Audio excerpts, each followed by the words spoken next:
America ഇന്ത്യക്കെതിരെ പ്രഖ്യാപിച്ച അല്ലെങ്കിൽ അമേരിക്ക ഒട്ടുമിക്ക എല്ലാ ലോക രാജ്യങ്ങൾക്കെതിരെയും പ്രഖ്യാപിച്ച താരിഫ് യുദ്ധം, നികുതി യുദ്ധം അല്ലെങ്കിൽ ഇന്ത്യക്കെതിരെയുള്ള വ്യാപാര യുദ്ധം, ഇതിനൊക്കെ സംബന്ധിച്ച് അമേരിക്കയിൽ നിന്ന് തന്നെ പുതിയൊരു വാർത്ത വരികയാണ്.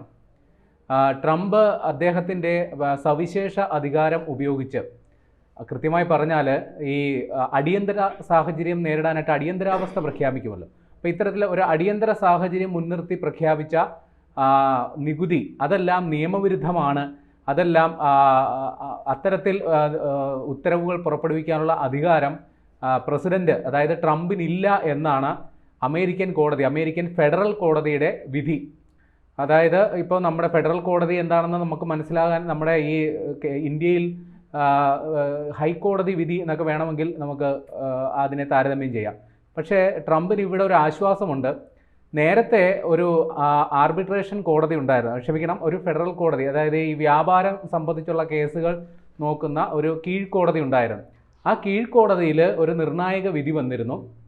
ട്രംപിൻ്റെ ഈ ഉത്തരവുകളെല്ലാം തന്നെ ഇത്തരത്തിൽ ഏകപക്ഷീയമായി വിവിധ രാജ്യങ്ങൾക്കെതിരെ പ്രഖ്യാപിച്ച നികുതികളെല്ലാം തന്നെ അധികാര ദുർവിനിയോഗമാണ്. ഇത്തരത്തിൽ ഉത്തരവുകൾ പുറപ്പെടുവിക്കാനുള്ള അധികാരം പ്രസിഡന്റിനില്ല. അതുകൊണ്ട് ഈ ഏർപ്പെടുത്തിയ നികുതികളെല്ലാം തന്നെ അടിയന്തരമായി പിൻവലിക്കണം എന്ന് ന്യൂയോർക്കിലെ ഒരു കീഴ്ക്കോടതി നേരത്തെ വിധിച്ചിരുന്നു.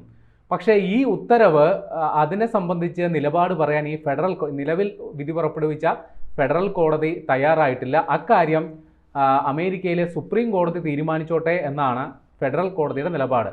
അപ്പോൾ ഏകദേശം കളം വ്യക്തമാണ്. അതായത് ഫെഡറൽ കോടതിയും കണ്ടെത്തിയിരിക്കുന്നു ട്രംപിൻ്റെ ഈ നികുതി ഘടന അല്ലെങ്കിൽ ഏകപക്ഷീയമായി പ്രഖ്യാപിച്ചിരിക്കുന്ന ഈ നികുതി നിയമവിരുദ്ധമാണ്. ട്രംപിന് അത്തരത്തിൽ ഏകപക്ഷീയമായി അല്ലെങ്കിൽ തൻ്റെ സ്വന്തം ഇഷ്ടാനുസരണം നികുതി പ്രഖ്യാപിക്കാനായിട്ടുള്ള അധികാരമില്ല എന്ന അഭിപ്രായത്തോട് യോജിപ്പാണ് ഫെഡറൽ കോടതിക്കുമുള്ളത്. എന്നാൽ അക്കാര്യത്തിൽ ഇത് പിൻവലിക്കണോ വേണ്ടയോ, കീഴ്ക്കോടതി ഇത് പിൻവലിക്കണോ എന്ന് പറഞ്ഞു. പക്ഷേ ഇത് പിൻവലിക്കണോ വേണ്ടയോ എന്നുള്ള കാര്യം സുപ്രീം കോടതി തീരുമാനിക്കട്ടെ. അങ്ങനെ ഒരു സേഫ് സോണിൽ നിന്നുകൊണ്ടുള്ള കളിയാണ് ഫെഡറൽ കോടതി എടുത്തിരിക്കുന്നത്.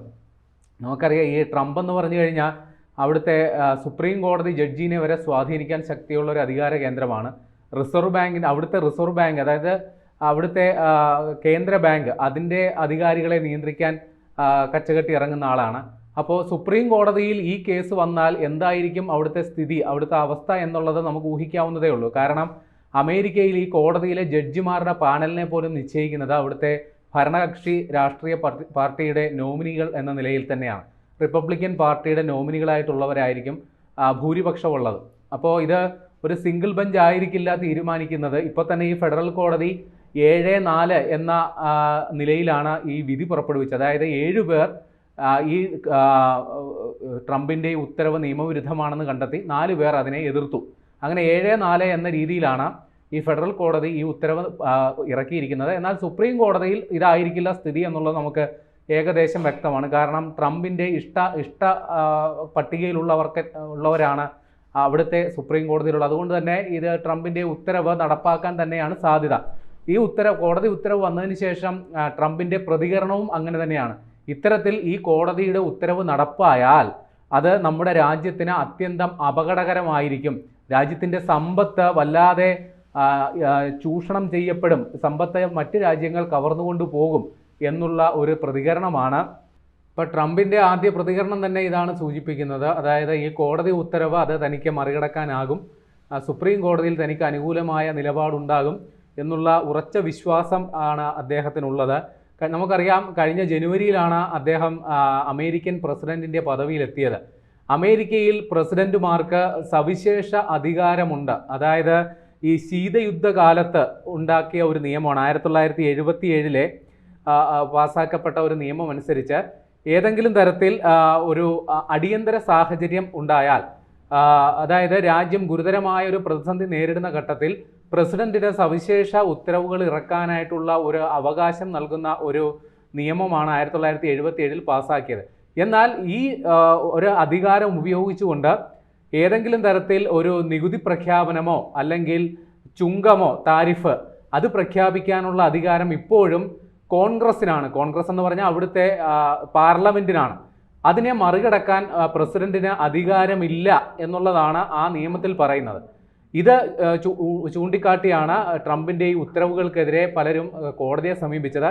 എന്നാൽ അമേരിക്കയിലെ യാഥാർത്ഥ്യം എന്തെന്നാൽ ഇത്തരത്തിൽ നിയമമുണ്ടെങ്കിലും കാലാനുസൃതമായി പല പ്രസിഡന്റുമാരും അവർക്ക് ഇഷ്ടാനുസരണം പല നിയമങ്ങൾ നടപ്പിലാക്കി ഇത്തരത്തിൽ നികുതി പ്രഖ്യാപിക്കുകയും ചെയ്തു. പക്ഷേ ട്രംപാണ് തൻ്റെ കാലയളവിൽ ഇത് പരമാവധി അങ്ങ് ഈ ഒരു അവകാശം അല്ലെങ്കിൽ ഈ ഒരു സൗകര്യം പരമാവധി പ്രയോജനപ്പെടുത്തിയ പ്രസിഡന്റ് ട്രംപാണ്. അദ്ദേഹം നിന്ന നിപ്പിലാണ് ഓരോ പ്രഖ്യാപനങ്ങളൊക്കെ നടത്തുക. അതിന് ഏതെങ്കിലും തരത്തിൽ അമേരിക്കൻ കോൺഗ്രസിൽ ചർച്ച ചെയ്യുകയോ അമേരിക്കൻ കോൺഗ്രസിൻ്റെ സമ്മതം വാങ്ങുകയോ ഒന്നും ചെയ്യാതെയാണ് ട്രംപ് തന്നിഷ്ടപ്രകാരം ഇത്തരത്തിൽ നിലപാടുകൾ എടുത്തത്.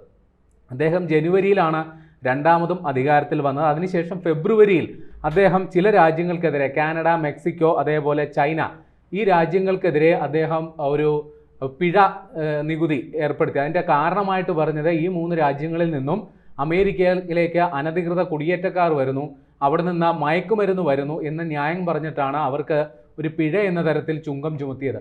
അതിനുശേഷം ഏതാണ്ട് മെയ്യിലല്ല ഏപ്രിലാണ് അദ്ദേഹം ഈ വ്യാപാര കമ്മി നികത്തുന്നതിൻ്റെ പേരിൽ, അതായത് മറ്റ് രാജ്യങ്ങളിൽ നിന്ന് ഇങ്ങോട്ട് കൂടുതൽ അമേരിക്കയിലേക്ക് സാധനങ്ങൾ എത്തുന്നു, എന്നാൽ അവർ അമേരിക്കയിൽ നിന്ന് അധികം വാങ്ങുന്നില്ല, അതുകൊണ്ട് അമേരിക്കയ്ക്ക് വ്യാപാര കമ്മി അനുഭവപ്പെടുന്നു.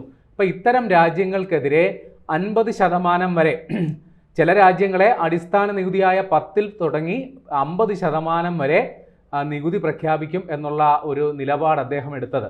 അതിൽ ഏറെക്കുറെ എല്ലാ രാജ്യങ്ങളും ഈ ഒരു പരിധിയിൽപ്പെട്ടു. എന്നിട്ട് അദ്ദേഹം പിന്നീട് തന്ത്രപരമായൊരു നിലപാടെടുത്തു. ഒരു 90 ദിവസം സാവകാശം നൽകി. എന്നിട്ട് പറഞ്ഞു, ഈ 90 ദിവസത്തിനുള്ളിൽ ഈ രാജ്യങ്ങൾ ഞങ്ങളുമായി ചർച്ച ചെയ്ത് ഇത്തരത്തിലൊരു ധാരണ ഉണ്ടാക്കണം, അല്ലാത്ത പക്ഷം 50% വരെ നികുതി നൽകാൻ അവർ ബാധ്യസ്ഥരാകും എന്നുള്ളതായിരുന്നു ട്രംപിൻ്റെ പ്രഖ്യാപനം.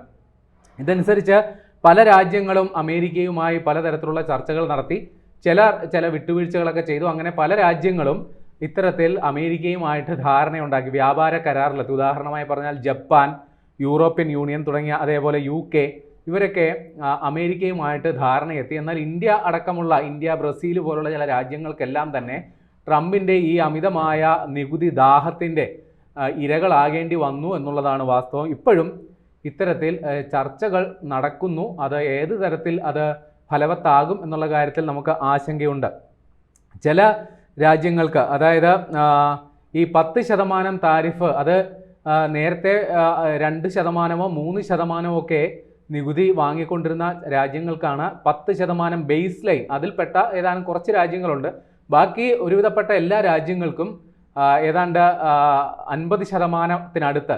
ഇപ്പോൾ ഇന്ത്യക്കാണ് ഏറ്റവും വലിയ പണി കിട്ടിയിരിക്കുന്നത്. ഇന്ത്യക്കാണ് 50%, കൂടെ ബ്രസീലിനുമുണ്ട്.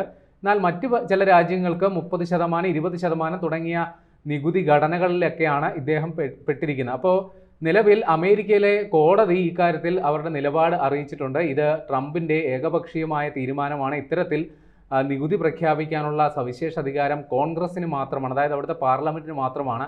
അവരെ ബൈപ്പാസ് ചെയ്തുകൊണ്ട് ട്രംപ് ഇറക്കിയ ഉത്തരവിന് നിയമസാധുത ഇല്ല എന്നുള്ളതാണ് കീഴ്ക്കോടതി വിധിയിൽ പറയുന്നത്. ഇനി സുപ്രീം കോടതിയിൽ അക്കാര്യത്തിൽ അന്തിമ തീരുമാനമുണ്ടാകും. പക്ഷേ ആ അന്തിമ തീരുമാനത്തിൽ ട്രംപിന് അനുകൂലമായി തന്നെ ആയിരിക്കും ആ വിധി വരാൻ സാധ്യത എന്നുള്ളതാണ് അമേരിക്കൻ സുപ്രീം കോടതിയും ട്രംപും തമ്മിലുള്ള പൂർവ്വകാല ചരിത്രം നോക്കുമ്പോൾ നമുക്ക് മനസ്സിലാക്കേണ്ടത്. ഏതായാലും തൽക്കാലം നമുക്ക് ഇന്ത്യക്ക് ഒരു ആശ്വസിക്കാനുള്ള വകയുണ്ട്. കാരണം ട്രംപിന് ചെറിയ തോതിലെങ്കിലും ഒരു തിരിച്ചടി അമേരിക്കയിൽ നിന്ന് തന്നെ ഉണ്ടായിട്ടുണ്ട്.